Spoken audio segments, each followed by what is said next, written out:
Bismillahirrahmanirrahim. Assalamualaikum warahmatullahi wabarakatuh. Waalaikumsalam. Innal hamdalillah nahmaduhu wa nasta'inuhu wa nastaghfiruh wa na'udzu billahi ta'ala min shururi anfusina wa sayyiati a'malina. May yahdihillahu fala mudilla lahu wa may yudlil fala hadiya lahu. Asyhadu an la ilaha illallah wahdahu la syarika lahu wa asyhadu anna Muhammadan 'abduhu wa rasuluh. Allahumma shalli wa sallim ala 'abdika wa rasulika Muhammadin وعلى آله وأصحابه ومن اتبعهم بإحسان إلى يوم الدين وسلم تسليما كثيرا أما بعد. Ikhwan dan akhwat, para santri sakinah yang semoga senantiasa dirahmati Allah Subhanahu wa taala. Alhamdulillah, kita memuji dan bersyukur kepada Allah Subhanahu wa taala atas nikmat ilmu dan nikmat Allah Subhanahu wa taala mudahkan kita untuk duduk di majlis-majlis ilmu. Yang dengan nikmat tersebut akan mudah perjalanan seorang hamba menuju surga Allah Subhanahu wa taala. Dan ketika kita dimudahkan jalan yang menuju surga, maka patut kita selalu memuji Allah Subhanahu wa taala.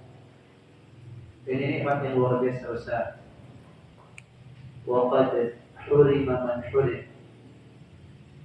Dan sungguh banyak dari manusia yang terhalang darinya.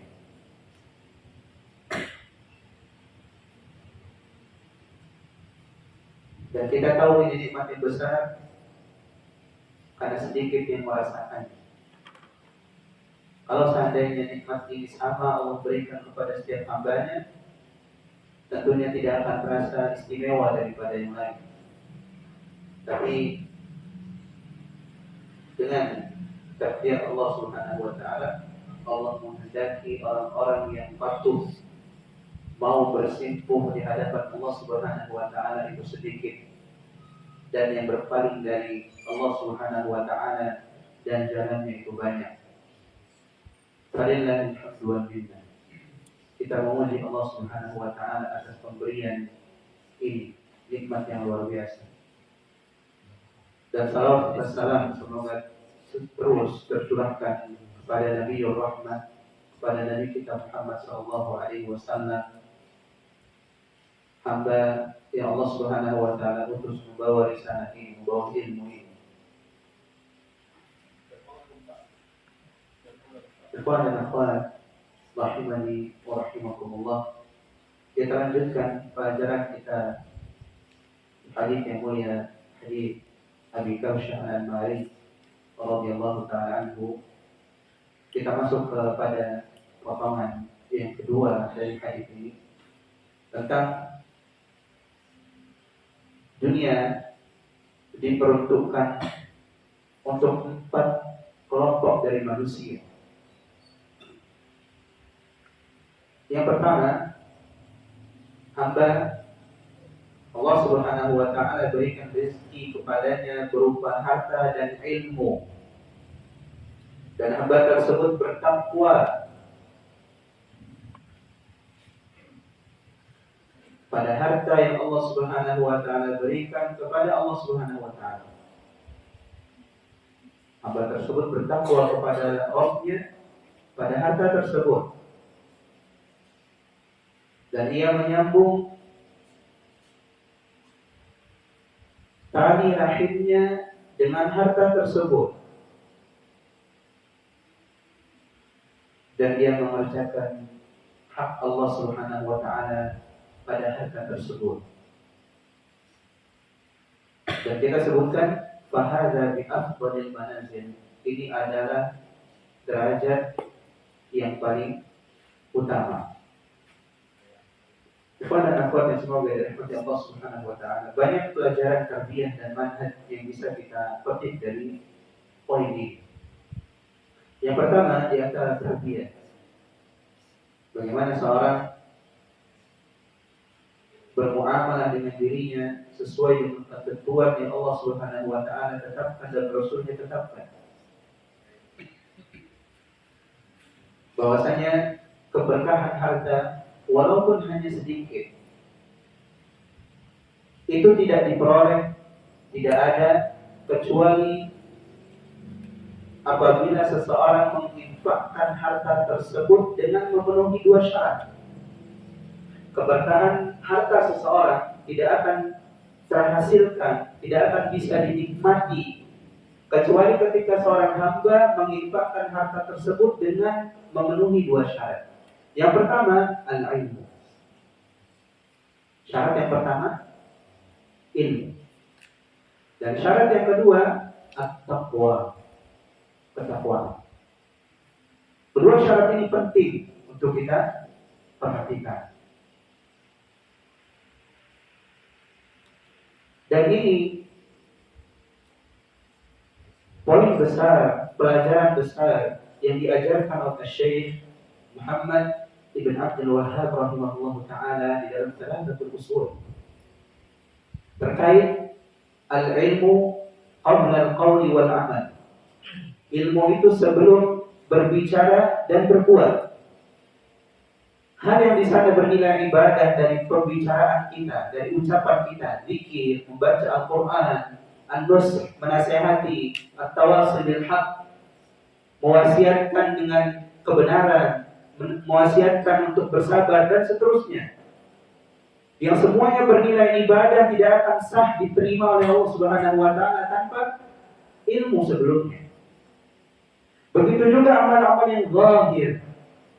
Amal-amal anggota badan kita dari salat, dari zakat, dan yang lainnya tidak akan juga dikatakan sah diterima oleh Allah Subhanahu wa taala tanpa didahului dengan ilmu. Dan ini asal pokok yang besar di dalam Islam dan pokok yang besar di dalam manhaj Ahlus Sunnah wal Jamaah. Ahlus Sunnah wal Jamaah mereka adalah kaum yang mengedepankan ilmu daripada ucapan dan perbuatannya. Mereka tidak berucap, berbicara, kemudian tidak beramal kecuali didasari oleh ilmu. Oleh karenanya, Al-Imam Al-Bukhari rahimahullah ta'ala sebagaimana yang beliau nukilkan di dalam Thalathatul Usul, beliau menukilkan kalimat yang mungkin sebagian kita hafal. Beliau mengatakan bab al-ilmu qabla al-qawli wal amal. Di dalam sahihnya, Sahih Al-Imam Al-Bukhari beliau menyebutkan sebuah bab ilmu sebelum berucap dan beramal. Dan beliau membawakan sebuah firman Allah Subhanahu wa taala dalam surat Muhammad, "Fa'lam annahu la ilaha illallah wastaghfir li dzambik." Ketahuilah wahai Muhammad bahwasannya tidak ada ilah, tidak ada Tuhan yang berhak untuk diibadahi kecuali Allah. Dan mohonlah ampunan atas dosa-dosa.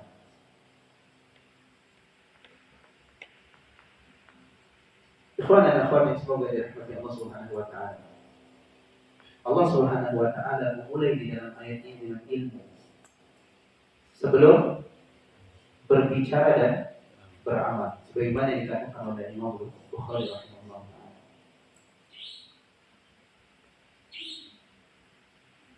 Sebagian orang mengatakan dari ayat ini dipahami bahwa Nabi kita Shallallahu Alaihi Wasallam itu tidak mengenal tentang la ilaha illallah kecuali setelah diperintahkan di sini untuk mengilmui tentang la ilaha illallah. Tapi benar apa salah? Salah, karena ayatnya ini Madani, turun di Madinah. Dan Nabi Shallallahu Alaihi Wasallam telah mendakwahkan tauhid la ilaha illallah di Makkah berapa tahun? 13 tahun. Oleh karenanya, para ulama rahimahullah menerangkan tentang ayat ini ayat ini Allah Subhanahu wa taala berfirman untuk menegaskan tentang pentingnya ilmu sebelum berbicara dan beramal. Dan kepentingannya itu di puncak kepentingan. Penting sekali. Ikhwas sekalian dan akhwat semoga dirahmati Allah Subhanahu wa taala. Ketika Allah Subhanahu wa taala perintahkan wastaghfir li dzambik, ini perbuatan istighfar. Apa? Ucapan lisan yang juga disertai dengan hati. Istighfar amal. Allah tidak perintahkan kita untuk beristighfar kecuali setelah kita diperintahkan untuk berilmu. Allah Subhanahu wa taala tidak memerintahkan kita untuk beramal sebelum kita mengetahui kewajiban-kewajiban kita, mengilmui kewajiban-kewajiban kita.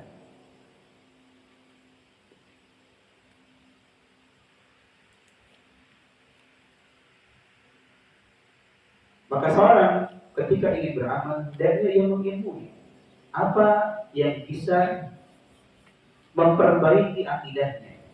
Dikatakan akidahnya itu benar dengan apa? Apa yang bisa memperbaiki hatinya? Dan ilmu ini yang sejatinya akan menyelamatkan seorang hamba ketika ditanya di alam kubur dengan berapa pertanyaan? Dengan 3 pertanyaan. Siapa Rabbmu? Siapa Nabimu? Apa agama? 3 pertanyaan ini tidak akan terrealisasi tanpa ilmu. Makanya Syekh Muhammad bin Abdul Wahhab ketika menyebutkan ketika menulis kitab Thalathatul Usul yang sebenarnya inti pembahasannya di situ adalah pertanyaan kubur. Man rabbuka wa ma nabiyuka wa man nabiyuka wa ma dinuka. Siapa Rabbmu? Siapa nabimu? Apa agamamu? Ini tidak dijelaskan kecuali setelah menerangkan tentang ilmu. Kewajiban yang sangat penting untuk dipahami oleh setiap hamba sebelum apa? Memahami siapa Allah Subhanahu wa taala. Sebelum masuk kepada pembahasan siapa Nabi Muhammad SAW. Sebelum masuk pada pembahasan Islam itu agama yang seperti apa. Maka dibawakan untuk menerangkan hal ini seorang hamba tidak akan selamat kalau seandainya pengetahuan tadi atau pertanyaan-pertanyaan tadi, siapa Rabbmu, siapa Nabimu, apa agamamu, tidak dibimbing dengan ilmu.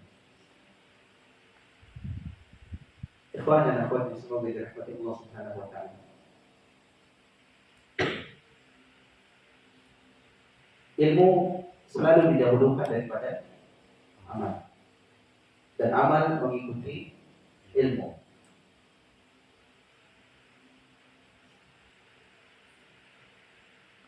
Oleh karenanya, para ulama rahimahullah sebagai mereka mengatakan, al-ilmu yahtiku bil amal.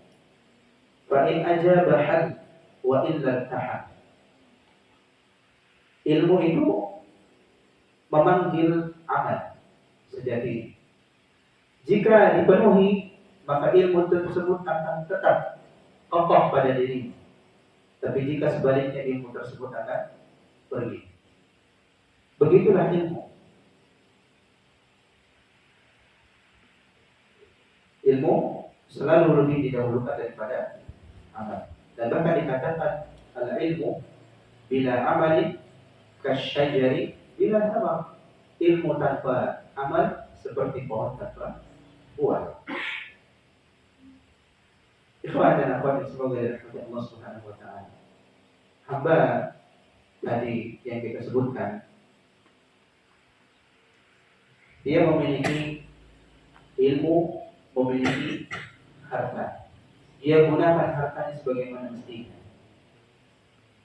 Dan Allah Subhanahu wa taala katakan orang ini adalah sebaik-baik orang.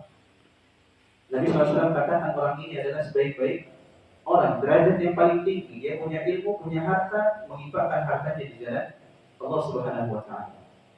Tapi kalau seandainya seorang itu punya harta tapi dia tidak dibimbing oleh ilmu, maka yang ada adalah kerusakan. Harta kalau mau kita samakan, mungkin kita bisa samakan dengan ilmu. Harta itu membawa kita memiliki gengsi yang luar biasa. Begitu juga ilmu. Kalau seandainya tidak dibimbing, orang yang memiliki harta, orang yang memiliki ilmu akan sombong. Dan ini mahalnya, penjelasannya adalah di bab adab di dalam menuntut ilmu. Ikhwan dan akhwat semoga dirahmati Allah Subhanahu wa taala. Yang kedua, dari kalimat yang tadi kita sebutkan,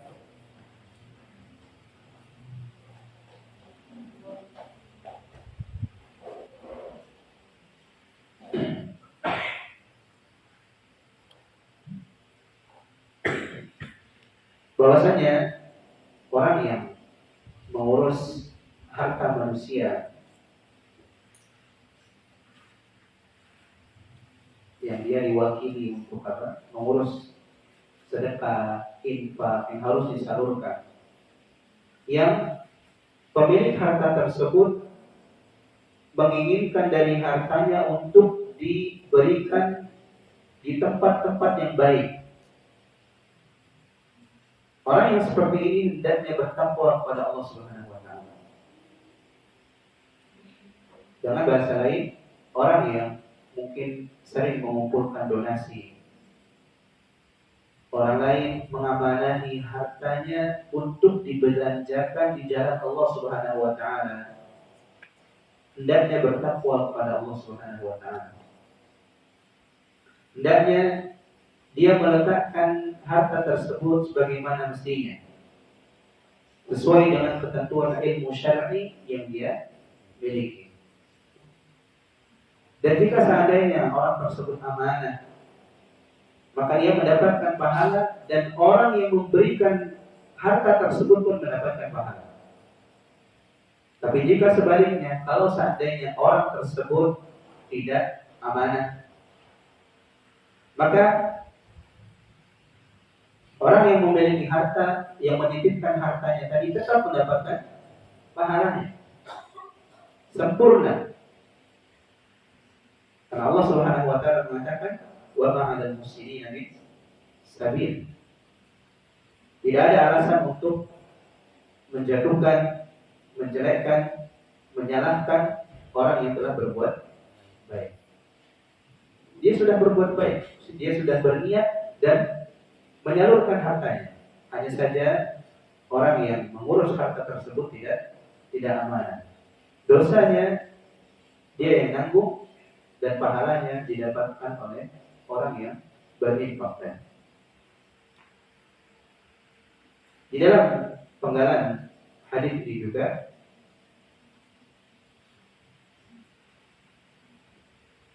ada sebuah kaidah bahwasanya silaturahim itu dapat lebih menguatkan hubungan kalau seandainya silaturahim tadi diiringi dengan harta. Menyambung tali silaturahim bukan dengan hanya sekedar berjumpa, mengunjungi dan seterusnya, walaupun itu benar. Tapi kalau seandainya diiringi dengan pemberian harta, pemberian hadiah, itu akan terus akan makin menguatkan hubungan rahim tersebut, hubungan persaudaraan tersebut. Contoh misalkan ketika kita tahu saudara kita memiliki hutang, kita sambung hubungan ini dengan kita membayarkan hutangnya. Atau ketika kita mendapati saudara kita yang memiliki hubungan rahim dengan kita memiliki kesulitan, tidak memiliki harta untuk mencukupi kehidupannya, atau memiliki tanggungan untuk anaknya dan seterusnya, dan kita tahu dan dia saudara kita, maka seandainya hubungan tadi disambung dan dibantu dengan pemberian-pemberian harta, itu akan lebih mengokohkan hubungan di antara mereka. Dan ini tidak terjadi kecuali kalau diiringi dengan ilmu yang baik, ilmu yang nafi', ilmu yang bermanfaat. Ikhwas sekalian dan akhwat yang semoga dirahmati Allah Subhanahu wa taala. Kemudian Syekh Abdul Aziz As-Sarhan radhiyallahu taala menyebutkan faedah yang lain dari penggalan hadis ini, bahwa sepantasnya atas setiap dai, orang yang mengajak kepada kebaikan, hendaknya mereka adalah orang yang paling depan di dalam menyambung tali silaturahmi. Tidak hanya sekedar mengajak saja manusia, tapi dirinya jauh dari silaturahim. Tidak pernah menyambung saudaranya, tidak pernah menyambung orang tuanya, dan seterusnya. Dan setelah taufik dari Allah Subhanahu wa taala, hal tadi akan makin menguatkan atau makin menjadi sebab ilmunya dan nasihatnya itu diterima oleh manusia. Kenapa? Karena madunya tahu bahwasanya gurunya adalah orang yang mengajarkan ilmu dan mempraktekkan ilmu. Dan ini sinkron. Ikhwan dan akhwat yang semoga dirahmati Allah Subhanahu wa taala.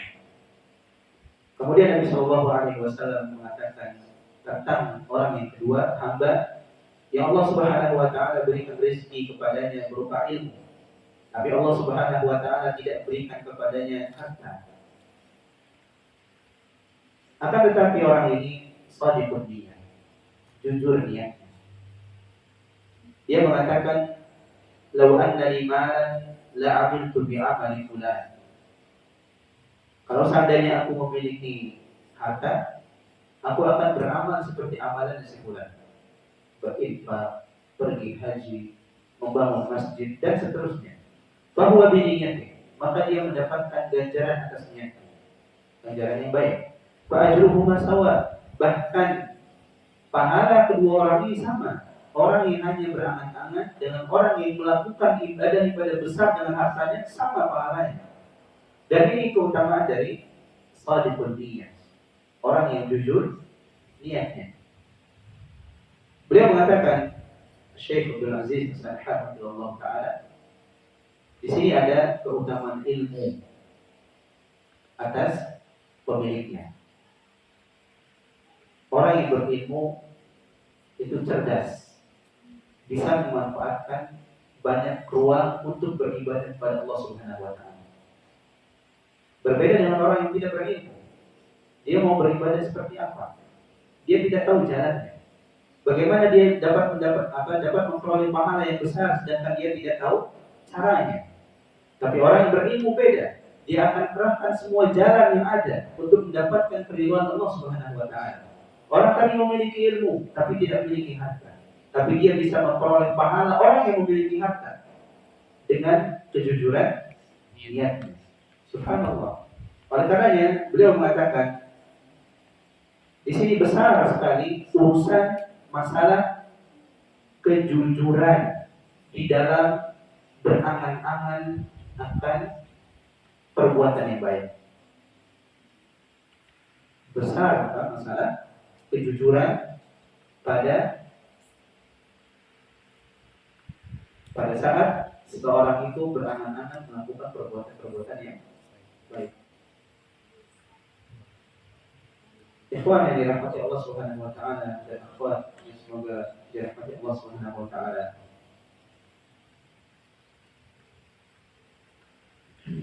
Kejujuran di dalam beribadah ini yang membedakan seorang mukmin dengan orang munafik. Kejujuran dalam ibadah ini yang membedakan antara orang yang beriman dengan orang yang palsu keimanannya.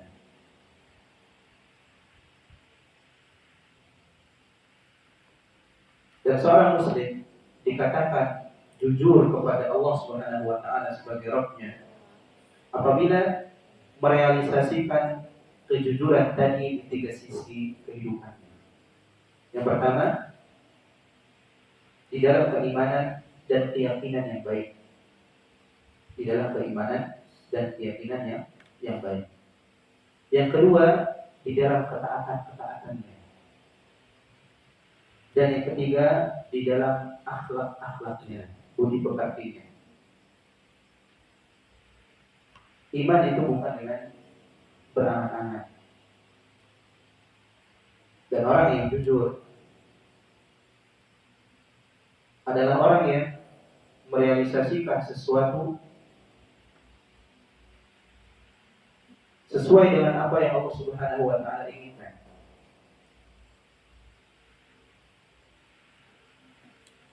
Dan di sana harus ada kesinkronan di antara perbuatan yang zahir dan yang batin yang Allah Subhanahu wa taala inginkan.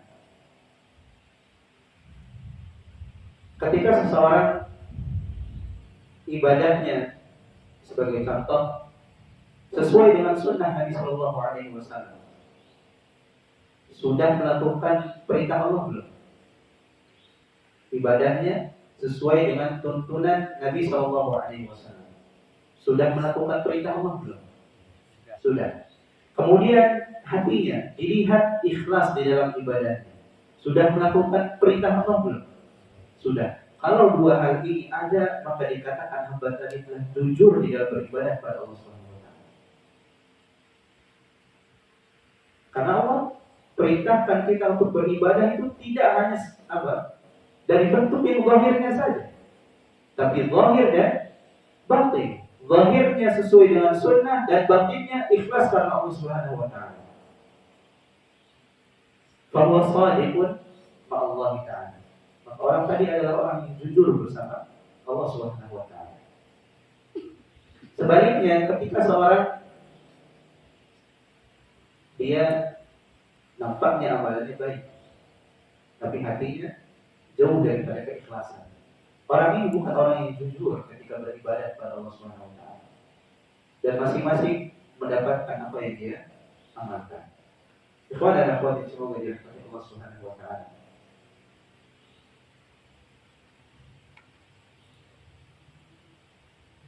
Ketika Allah Subhanahu wa taala berfirman menjelaskan tentang orang-orang yang jujur di dalam sebuah ayat dalam Al-Qur'an, dalam surat Al-Baqarah ayat 177, "Laisa birra an tuwallu wujuhakum qibala al-masyriqi wal maghrib, walakinna al-birra man amana billah wal yawmil akhir wal malaikati wal kitabi wan nabiyyin."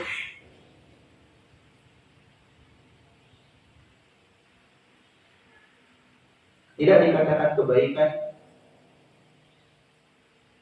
kalian menghadapkan wajah kalian ke sisi timur dan barat. Akan tetapi yang dinamakan kebaikan itu adalah orang yang beriman kepada Allah Subhanahu wa taala, kepada hari akhir, kepada malaikat, kepada kitab Allah Subhanahu wa taala dan kepada para nabi.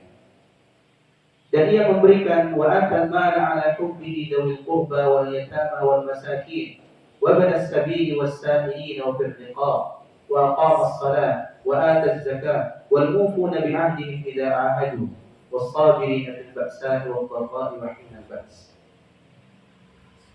Dan Allah Subhanahu dan ia memberikan harta tersebut, harta yang dia sukai, kepada orang-orang yang dekat dengannya, kepada kerabat-kerabatnya, kepada anak-anak yatim, kepada fakir miskin, kepada para musafir yang terputus, kepada orang-orang yang memohon atau meminta-minta.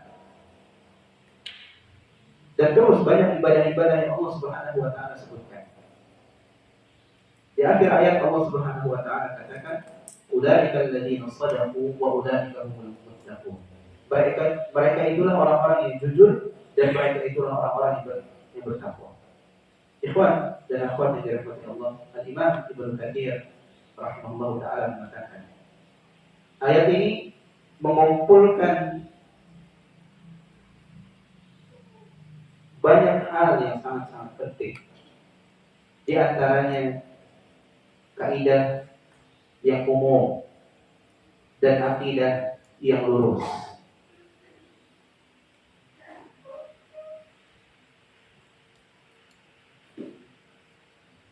Dan dijelaskan lebih jelas oleh Syekh Abdul Rahman As-Sa'di rahimahullah ta'ala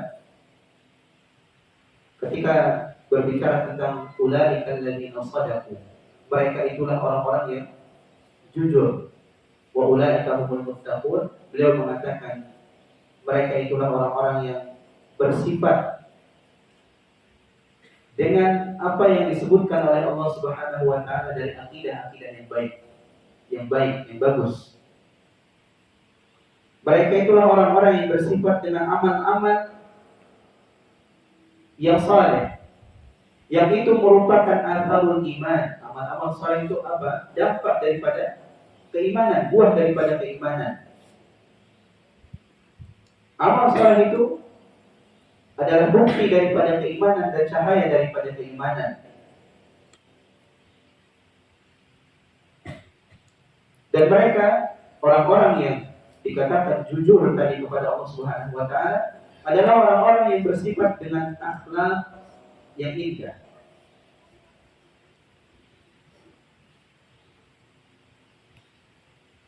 Dan mereka adalah orang-orang yang jujur dalam keimanan mereka.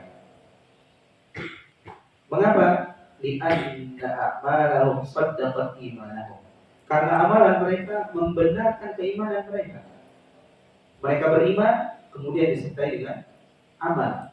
Amal tadi bukti daripada keimanan mereka. Maka dikatakan mereka adalah orang-orang yang jujur, bukan orang-orang yang dusta.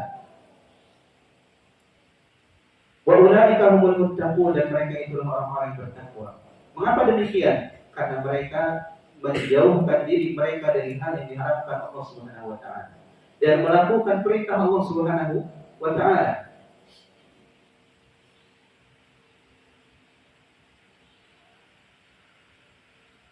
Dan beliau mengatakan ketika Allah Subhanahu wa taala berfirman, ya ayyuhalladzina amanu ittaqullaha wa kunu ma'as shadiqin.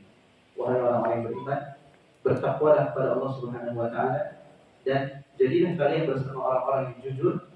Beliau Syekh Al-Imam Abdul Rahman Ibn Nasir As-Sa'di rahimahullah ta'ala mengatakan, ay fi aqwalihim wa af'alihim wa ahwalihim alladzina aqwaluhum sidqun wa a'maluhum wa ahwaluhum la takun illa sidqan khaliyan min al-kasali wal futur salimatan min al-maqasid as-sayyi'ah mustamilatan ala al-ikhlas wa niyyah as-salihah. Mereka orang-orang yang jujur tadi, jujur di dalam ucapan mereka, perbuatan mereka, keadaan mereka, yang ucapan mereka adalah kejujuran, dan perbuatan mereka dan kondisi mereka, keadaan mereka tidak mungkin kecuali kejujuran pula yang kosong dari yang namanya malas, yang selamat dari tujuan-tujuan yang buruk, yang di sana terdapat keikhlasan niat, yang di sana terdapat keikhlasan dan niat yang saleh, niat yang baik. Dan dia mengatakan, fa inna sidqa yahdi ilal jannah. Sesungguhnya yang namanya kejujuran itu dapat mengantarkan kepada kebaikan. Wa innal birra yahdi ilal jannah. Dan yang namanya kebaikan pasti mengantarkan kepada surga Allah Subhanahu wa taala. Ikhwan dan akhwat semoga dirahmati Allah Subhanahu wa taala. Tidak ada sesuatu yang lebih bermanfaat untuk seorang hamba kecuali kejujurannya kepada Allah Subhanahu wa taala. Semakin dia jujur, semakin dia mendapatkan banyak kebaikan. Oleh karenanya Imam Ibnu Qayyim rahimahullah taala mengatakan bagaimana yang dinukilkan dalam kitabnya Al-Fawaid, laisa lil 'abdi syai'un anfa' min sidqihi rabbahu fi jami'i umurihi. Tidak ada sesuatu yang lebih bermanfaat yang dimiliki oleh seorang hamba kecuali daripada kejujurannya kepada Allah Subhanahu wa taala di dalam segala urusannya. Wa man sadaqallaha fi jami'i umurihi sana'allahu lahu fawqa ma yasna'u li ghairihi. Dan barang siapa yang jujur kepada Allah Subhanahu wa taala di seluruh urusannya, maka Allah Subhanahu wa taala akan jujur kepadanya di atas atau melebihi apa yang Allah Subhanahu wa taala jujur kepada hamba-hambanya yang lain. Kalau hambanya dikasih 10, dia diberikan lebih daripada itu. Dengan kejujuran.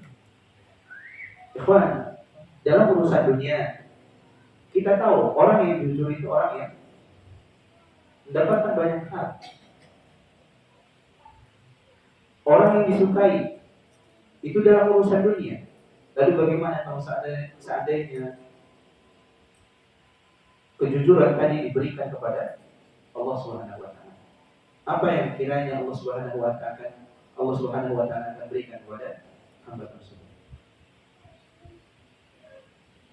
Oleh karenanya di antara faedah yang dibawakan oleh Syekh Ibnu Utsaimin rahimahullah taala dalam syarah beliau dalam kitab Riyadhus Shalihin, beliau mengatakan jika seandainya seorang manusia memohon kepada Rabb, mohon kepada Allah Subhanahu wa taala, Allahumma inni as'aluka syahadatan fi sabilik.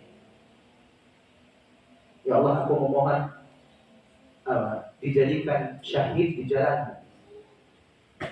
Aku memohon syahid di jalan. Artinya apa? Wafat di medan perang. Yang beliau katakan syahadat ini tidak mungkin terjadi kecuali di dalam peperangan. Untuk menegakkan kalimat Allah Subhanahu wa taala. Kalau seandainya Allah Subhanahu wa taala mengetahui dari dirinya ada kejujuran, dari ucapannya jujur, dari niatnya, dari hatinya juga jujur, maka Allah Subhanahu wa taala akan memberikan kepada derajat para syuhada. Walaupun seandainya dia matinya di mana? Di kasur. Walaupun dia matinya di kasurnya, bukan di medan perang, tapi dengan niatnya yang jujur tadi, Allah sampaikan dia kepada derajat para syuhada. Ini kejujuran dia yang luar biasa, yang patut untuk selalu kita pelajari setiap hari, setiap saat. Oleh karenanya, ikhwan dan akhwat yang semoga dirahmati Allah Subhanahu wa taala,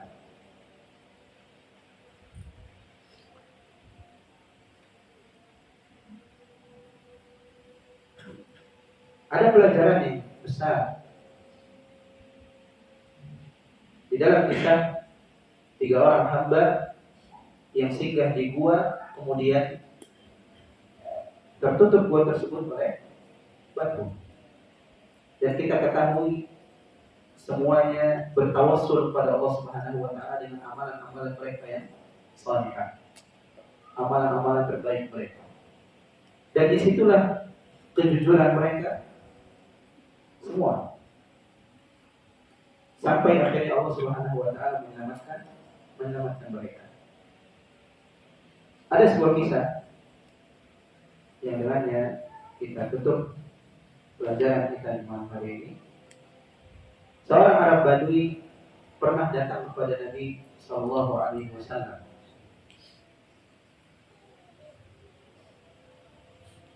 Arab Badui ini Masya Allah. Dan kita ketahui kalau dari segi kelakuan, tingkah laku memang beda daripada orang umum. Tapi lihat apa kelebihan dari orang ini. Dia datang kepada Nabi Shallallahu Alaihi Wasallam mengatakan, "Uhajiru ma'ak ya Rasulullah." Aku hijrah bersamamu wahai Rasul Shallallahu Alaihi Wasallam. Maka Nabi Shallallahu Alaihi Wasallam mewasiatkan para sahabatnya untuk berbuat baik kepadanya.